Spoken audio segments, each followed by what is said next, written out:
네, 안녕하세요. 신광철입니다. 오늘도 이어지는 내용은 한국인을 알면 한국이 보인다는 내용으로 강의를 하는데, 오늘 주제는 이겁니다.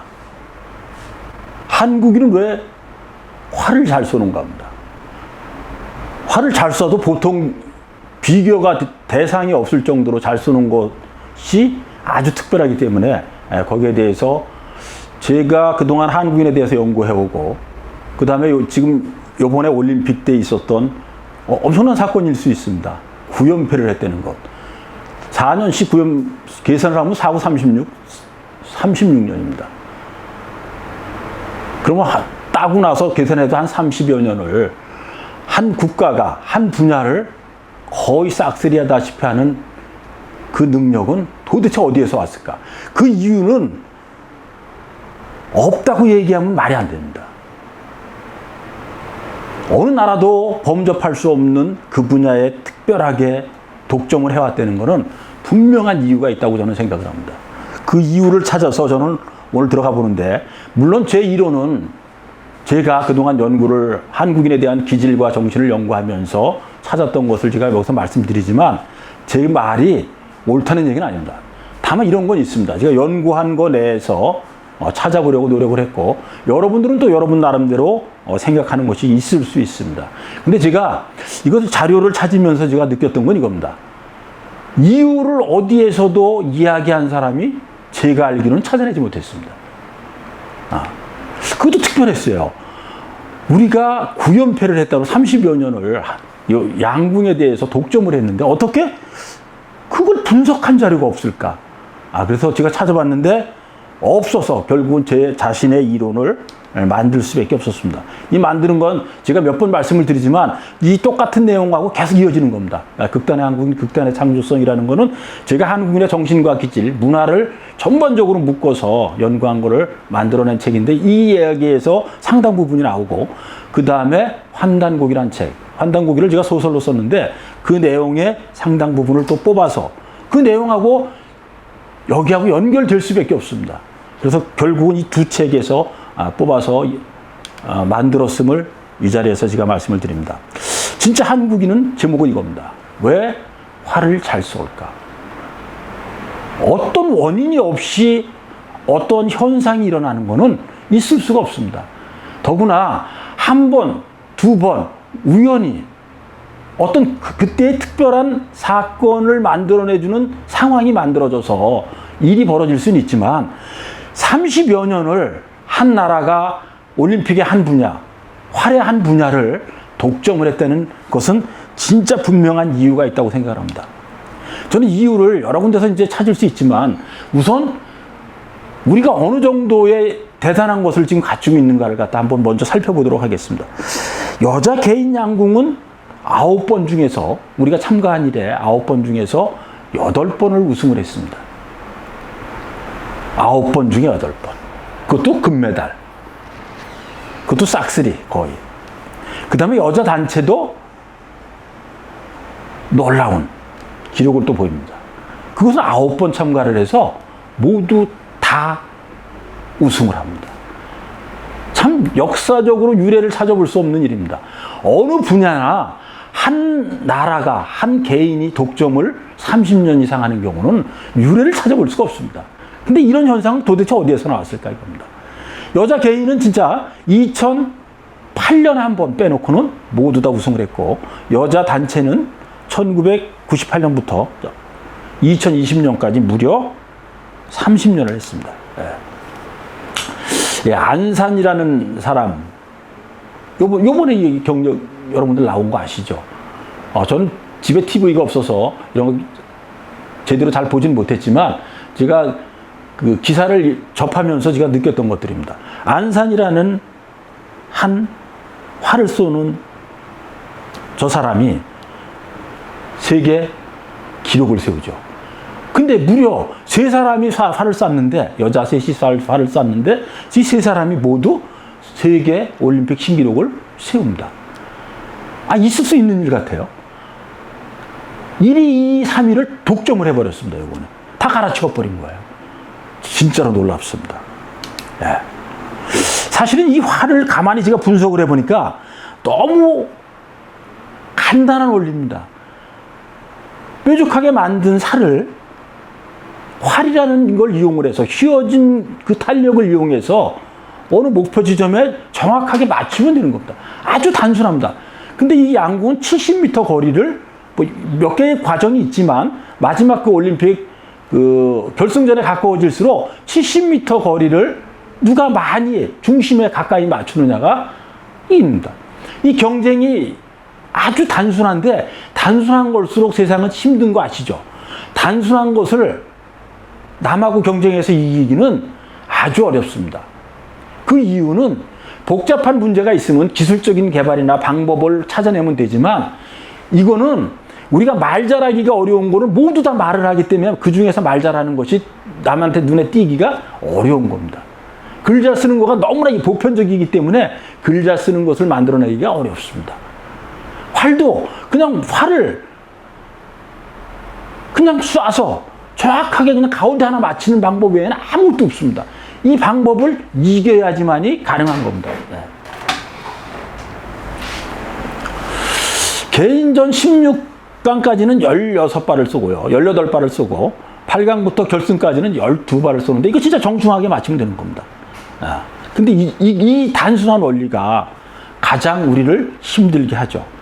근데 이거 가만히 보니까 이게 묘한 점이 있어요. 올림픽은 우리의 오방색하고 전혀 다른데 이 관역 여러분들이 보시면 동양권으로 돼 있다는 것도 참 신기해요. 이거 제가 자료 찾으면서 신기했던 점입니다.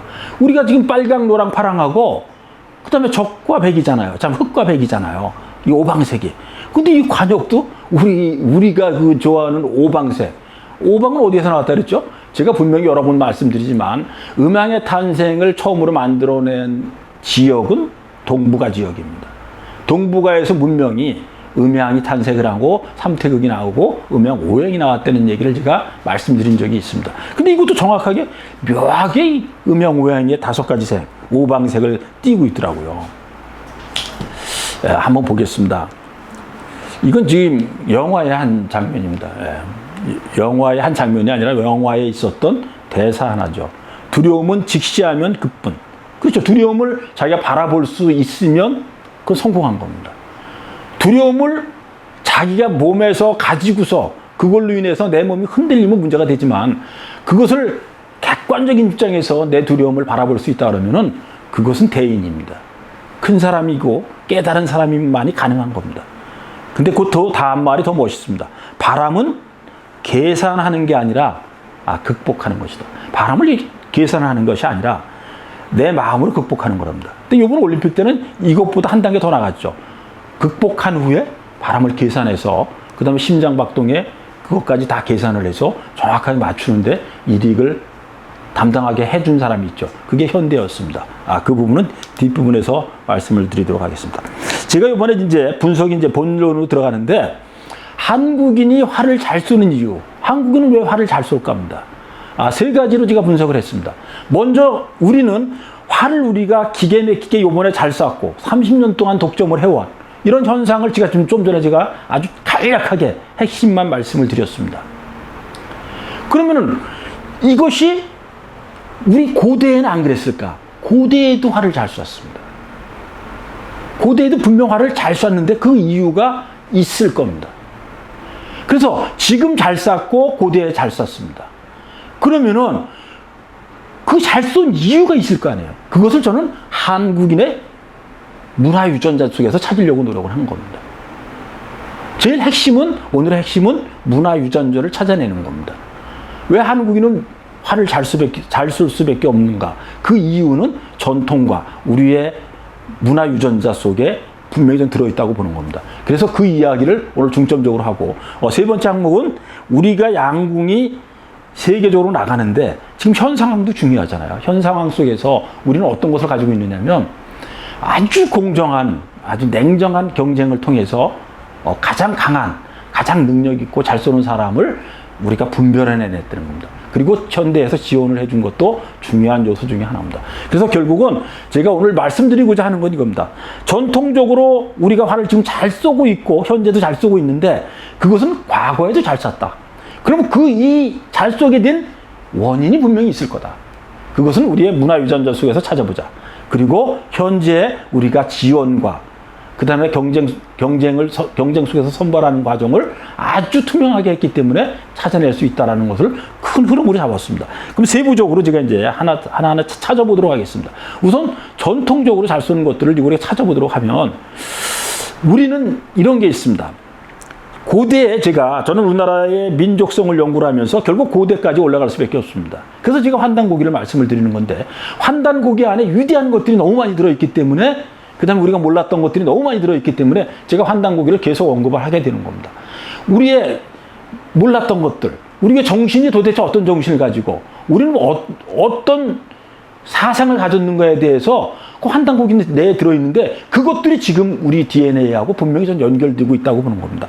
첫 번째는 동이족이라는 거하고 두 번째는 우리는 기마민족의 하나였었고 활을 잘 쐈다는 겁니다.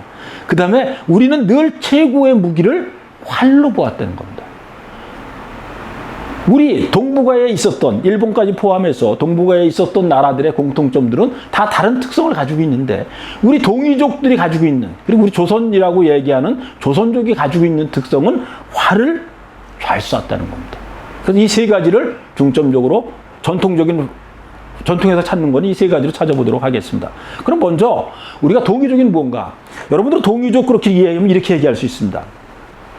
중국 쪽에서 바라봤을 때 동쪽에 있는 민족을 동이족이라고 얘기한 겁니다.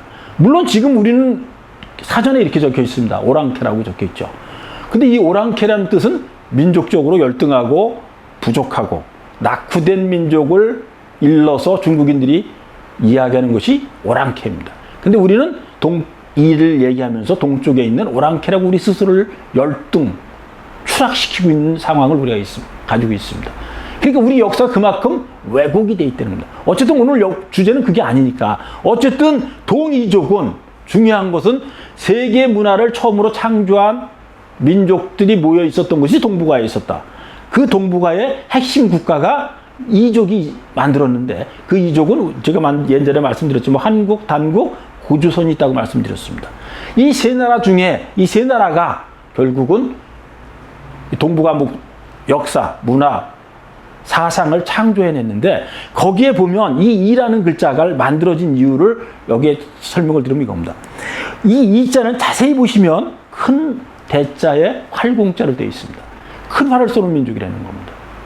그러니까 한민족, 동이족을 얘기할 때 대표성으로 얘기할 수 있는 것이 큰 활을 쏜다는 겁니다. 근데 여기서 큰 활을 쏜다는 건 어떤 의미냐면 활을 처음으로 만들었다는 의미도 있고 저 큰 활을 만들었다는 의미도 있고 또 하나는 이런 겁니다. 여기서 문화 창조가 여기서 있었다는 거예요.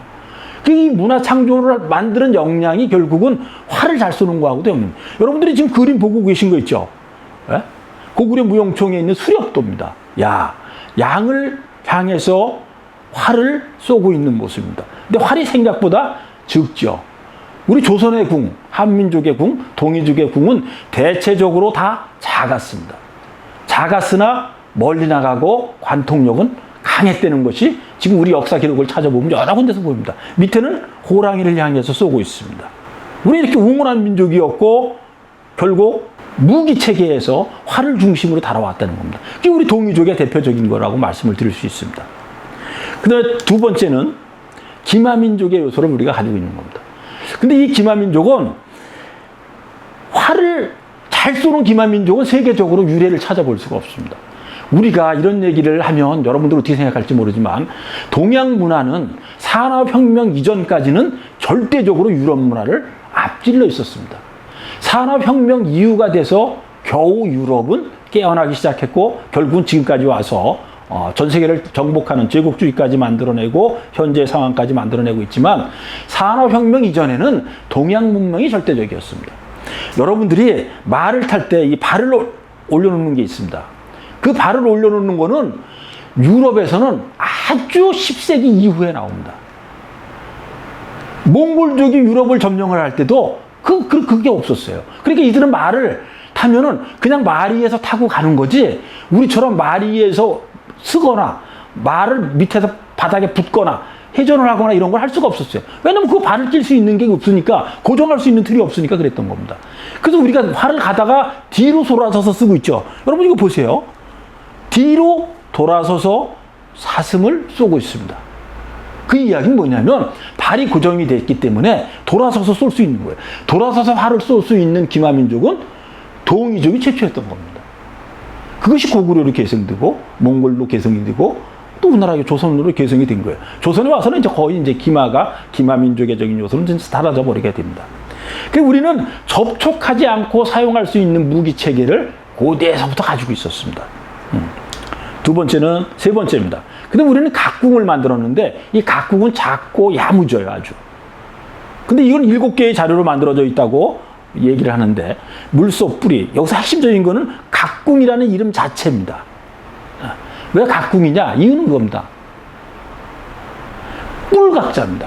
물소뿔로 만들었다는 겁니다. 그러니까 우리나라에서는 물소가 없었잖아요. 그래서 물소뿔을 수입해다 썼는데 그거를 수입까지 하면서 이걸 기계 막히게 작으면서도 멀리 날리고 그 다음에 관통력이 그 뚫는 것이 아주 강해서 관통력이 강하고 이런 것들을 만들어내는 것이 우리의 능력인 겁니다. 여기서는 제가 말씀드리고자 하는 건 이겁니다. 고대에도 우리는 활을 많이 썼고 고대에도 특별한 활, 남들보다 더 강한 활을 만들어 썼는데 그 이유가 바로 지금하고 연결되는 지점에 있습니다. 그래서 물소뿔, 그 다음에 산뽕나무, 대나무, 참나무, 그 다음에 벚나무 껍질과 소의 힘줄을 사용합니다. 그 다음에 민어불에로 이렇게 붙이는 걸 만들어내는데 이것이 각궁입니다. 그럼 이런 것들을 만들어낼 수 있는 요소는 뭐냐면 문화 창조의 능력이 있었다는 겁니다. 이것이 이제 우리 전통 속에서 찾는 거고 각궁에 대한 자료는 이렇게 제가 이거 만드는 걸 보고 야 대단하다. 각궁 하나를 그냥 이렇게 한 시점에서 만들 수 있는 게 아니라는 것에 대해서 제가 너무 놀라웠습니다. 각궁은 하나를 만들 때 1년이 걸립니다. 진짜 특별한 면이에요. 뭐 재료 하나를 만들고 뭐 물건 하나를 만들 때 한 계절로 만든 게 아니라 1년을 거쳐서 만들어내는 그 집요함. 이 집요함이 어디에서 나왔겠어요? 이 끈기. 그 다음에 이 호기심이 있어야지 이게 가능한 거잖아요. 이게 바로 한국인의 기본적인 요소인데 그 부분은 제가 한국인의 DNA 부분에서 말씀을 드리도록 하겠습니다.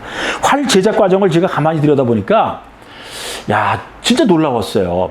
2월에 대나무를 채취를 해서 불에 구워서 만듭니다. 이렇게 만들어 놓는 거예요. 그다음에 4, 5월에는 참나무를 만들고 그 다음에 9월에는 틀을 짜서 다듬질을 하고 10월에는 부각이라는 것을 얇게 떠서 활대에 붙이는 작업을 하고 이게 계절별로 되지 않으면 완성도가 떨어지는 겁니다. 이 활의 강도와 탄력성이 떨어지기 때문에 이런 걸 계절별로 다 맞춰서 12월에서 1월까지는 소 등심의 힘줄인 심줄을 넣는 거고 2월 말까지는 소심줄을 민어불에로 만들어서 붙이는 작업을 합니다. 그러니까 궁 하나를 만드는데 1년 동안 만든 겁니다. 세계에 이런 나라가 있을까요? 궁 하나 만들면서 1년을 거쳐서 완벽성을 기하기 위해서 어느 계절에 어느 달에 만들면 어느 달에는 이걸 만들고 어느 달에는 이걸 만들고 그 만드는 것을 다 다르게 만들어서 1년을 거쳐서 만들어낸 게 각궁입니다. 이런 문화적인 특성 요소가 있기 때문에 우리가 지금 세계를 정복하는 활을 잘 쏘는 민족이 되는 겁니다. 예. 최고의 활. 근데 이제 우리가 무기 체계를 보니까 중국은 창이었습니다. 누가 뭐래 창이었고 일본은 칼입니다. 일본의 문화는 뭐죠? 당연히 무사의 문화 칼이었죠. 근데 물론 임진왜란 때는 한 2m가 넘는 칼을 가지고 와서 전쟁에 가장 중요한 무기를 썼다고 그러는데 어쨌든 그들의 정신 속에는 창이 아니라 칼입니다. 예. 그리고 한국은 활입니다. 여러 가지 면에서 우리는 활과 밀접한 관계를 가지고 있습니다. 주몽이라는 말도 활을 잘 쏘는 사람이라는 뜻을 가지고 있다는 얘기는 여러분들도 아시고 계실 겁니다. 그 다음에 조선시대 문과에서 활을 잘 쏘면 그냥 성공하는 거예요. 천인이라도 활을 잘 쏘면 급제가 가능했었습니다. 그만큼 우리는 다른 무기보다도 활을 잘 쏘는 거에 대해서 아주 중시를 했습니다. 그 다음에 조선을 건국한 태조는 활을 잘 쐈다는 얘기 여러 가지 많죠. 한 번에 활을 쏴서 까마귀 5마리를 잡았다는 얘기도 있습니다. 그걸 뭐 믿을 수 있는지는 모르지만 또 신격화하기 위해서 만드는 얘기들일 수도 있고 실제 그럴 수도 있지만 실제로는 5마리를 잡는다는 건 거의 활 하나로 무리죠. 그러나 어쨌든 우리는 활을 그렇게 잘 쏘는 것을 여러 면에서 칼을 잘 쓰는 것보다도 중요하게 여겼고 그걸 거의 도 심신수연하는 것까지 연결을 시켜서 했었습니다. 그 다음에 정조는 진짜 활을 잘 쐈던 조선의 왕으로 대표적인 사람이기도 합니다. 50발을 쏠 때 49발까지 다 맞췄다는 얘기가 있습니다. 마지막 한 발은 허공으로 쐈다고 그러죠. 이유는 모든 걸 50발을 다 맞추면 내가 오만해질 수 있고 기만에 빠질 수 있다는 생각을 가져서 우리는 심신수양의 하나로 활쏘기를 했다고 제가 말씀을 드렸잖아요. 그래서 한 발을 허공으로 쐈다는 얘기도 있습니다. 그 다음에 난중일기에 보면 여러분들은 난중일기를 쭉 읽어보면 활쏘기를 했다는 얘기가 아주 계속 나옵니다. 무려 몇 번 나오냐면 270여 차례가 나옵니다. 그러니까 활쏘기는 아주 극히 일상적이고 왕부터 말단 여성들까지 활을 쐈습니다. 이것이 조선입니다. 활쏘기는 아주 우리의 대표적인 것들의 하나입니다. 제가 이건 활에 대한 얘기입니다. 활. 강궁이옥이라고 여러분들 아마 아시는 분이 거의 없을 겁니다. 저도 이거를 제가 조사를 하면서 제가 느꼈던 건데 활을 잘 쏴서 그 칭호를 강궁이라는 칭호를 받은 분이 있어요. 그게 이옥이에요. 이 이옥이라는 분이 강릉을 구합니다. 그러니까 강릉을 구하는데 결국은 강릉을 구했다는 건 뭐냐면 강원도 전체를 왜군이 쳐들어와서 무려 배가 300척 이상이 들어와가지고 난도질을 하고 갑니다. 그냥 조선의 백성들을 그냥 나쁜 짓을 다 하고 간 거예요. 근데 강릉구에 이분이 아주 뛰어난, 그러니까 지금 우리 이야기하면 문화시중이었으니까 문화시중을 지금 우리 이야기하면 국무총리인데 아버지가 국무총리 정도 되는 분이었는데 그분이 문제가 생겨서 처형을 당하게 됩니다. 그래서 역적으로 몰리게 돼요. 역적으로 몰려서 그 가족 모두가 노비가 됩니다. 그래서 이 문화시중이었던 분의 자식인 이옥이 강릉으로 관비가 돼서, 그러니까 관의 노비가 돼서 있다가 왜군이 쳐들어왔을 때, 왜군이 노략질을 하기 위해서 300여 척의 배가 쳐들어왔을 때 이분이 나가서 싸웁니다. 그래가지고 강원도 전체를 구하는데 거기에 대한 이야기입니다. 강궁이옥이라는 책에 자세히 우리나라의 활에 대해서 설명이 되어 있으니까 여러분들 관심 있으신 분들은 보시면 됩니다. 공민왕이 하사한 아마 우리나라 최초일 겁니다. 그리고 제가 찾아본 거는 없습니다. 강궁이라는 이름을 가지고 강궁이라는 이름 명칭을 하사를 받은 유일한 사람이라고 얘기할 수 있습니다. 이게 여성들이 활을 쏘고 있는 겁니다. 그러니까 활은 아주 일반화되어 있었습니다. 그 다음에 활은 누구든지 쏠 수 있는 겁니다. 칼을 잘 쓰는 거는 우리가 그렇게 뛰어나게 대단하게 보지 않았지만 활을 잘 쏘는 거는 정신 수양과 도를 하는 걸로 바라보기까지 했고, 그 다음에 우리가 전쟁 때에도 가장 많이 사용했던 것이 활입니다. 임진왜란 때 임진왜란을 극복하는데 중요한 요소를 가졌던 것도 분명히 활입니다. 칼이 아닙니다. 의궤까지 있어요. 이 의궤는 왕들이 사용하는 그 활을 쏠 때 그걸 그대로 그렸던 겁니다. 우리나라 의궤는 세계적으로 드물다 그랬죠. 세계에서 유일하게 기록물 중에서 그림으로 만들어 놓은 그 기록물은 우리나라 의궤가 유일합니다. 근데 여러분들 이거 보시고 있는 것이 왕이 활을 쏠 때의 모습을 그려놓은 겁니다. 이게 유전자에 대한 겁니다. 이게 제가 제일 중요하게 여깁니다. 한국인은 왜 활을 잘 쓸 수밖에 없냐? 그 이유를 제가 찾아봤는데 제가 찾아본 건 이겁니다. 3가지입니다. 첫 번째는 정신문화의 나라라는 겁니다. 저는 여러 번 얘기하지만 한국인은 정신문화의 핵심적인 위치를 차지하고 있는 나라가 저는 한국이라고 얘기를 합니다. 한국인을 대표적으로 상징할 수 있는 인물을 얘기하라면 제가 여러 번 말씀드렸지만 선비입니다. 선비는 정치하는 학자인데 결국은 학자입니다. 학자는 정신을 연구하고 자기 스스로 정신에 대해서 깊은 성찰을 하고, 그 다음에 모자라면 외부에서 수입하고, 우리가 가지지 않고 외부에서도 없으면 우리가 내부 창조를 하는 그런 능력을 가지고 있는 것이 우리입니다. 그래서 우리는 정신문화의 나라에 아주 기초를 가지고 있다고 저는 생각을 했고, 두 번째는 젓가락 문화입니다. 그 다음에 세 번째는 호기심입니다. 자세히 살펴보도록 하겠습니다. 저는 한국을 정신문화의 나라라고 지금 말씀을 드렸는데, 저는 이건 진짜 중요한 요소입니다. 조금 지루하실지 모르지만 한번 새겨서 한번 여러분들도 생각을 해보시고, 저하고 같은 관점을 가지고 계신지 그건 여러분들이 나름대로 의견을 가지시면 됩니다. 저는 한국인의 기질을 얘기할 때 극단이라고 늘 얘기합니다. 우리는 양극단을 같이 가졌다는 겁니다. 극단 그러면 한쪽으로 치우쳐서 기울어진 현상을 얘기하는데, 그것이 아니라 우리의 극단은 양극단을 가지고 있습니다. 그래서 빨리빨리 서두르는 냄비 근성과 뭘 한 번 하면 끝까지 지속을 하는 뚝배기 기질을 가지고 있습니다. 이 기질은 아주 특별한 겁니다. 이 냄비 빨리빨리 할 수 있다는 기질이 뭐냐면, 사람이 똑똑하지 않으면 빨리빨리 할 수가 없습니다. 뭘 볼 때 사람이 머리가 명석해서 IQ가 좋고 세상을 바라보는 판단력이 뛰어났을 때 빨리빨리가 가능한 겁니다. 근데 우리는 그 빨리빨리 하는 요소들을 여러 군데서 가지고 있습니다. 네.